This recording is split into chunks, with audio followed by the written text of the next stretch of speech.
Adaptability is more important than it ever has been, considering the amount of change that we're all experiencing at the moment. And a key trait of adaptable people is their ability to be able to innovate and explore new things. If you're watching this and thinking, I'm just not creative, don't worry. It's definitely a skill you can get better at. You just need to know what to do to stimulate those creative neural pathways in your brain. If we think about innovating on a personal level, it's often the fear of mucking it up, getting it wrong, that gets in the way. So I want to share with you 3 ways that might help you think a bit differently and overcome this barrier. These tips might not seem like anything new, but I think it's always good to be reminded of things we already know.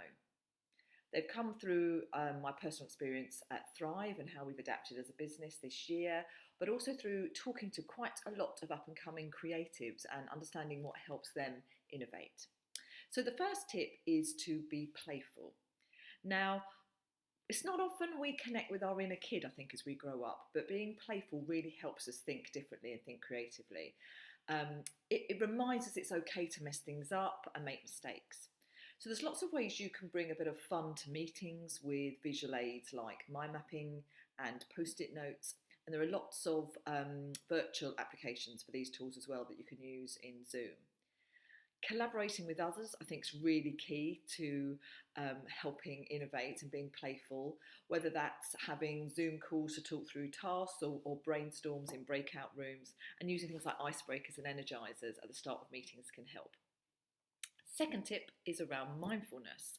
Now, mindfulness opens your mind to new ideas, it improves your attention span, and it also nurtures your confidence. And organisations such as Google and Goldman Sachs really focus on mindfulness at work and invest in it too. Mindfulness can be more traditional forms of mindfulness like meditation. Breathing exercises really are useful, yoga exercise, but could also be things like gardening and cooking. Stuff that occupies your brain but not too much. The third tip is to mix things up. Don't get stuck in a routine.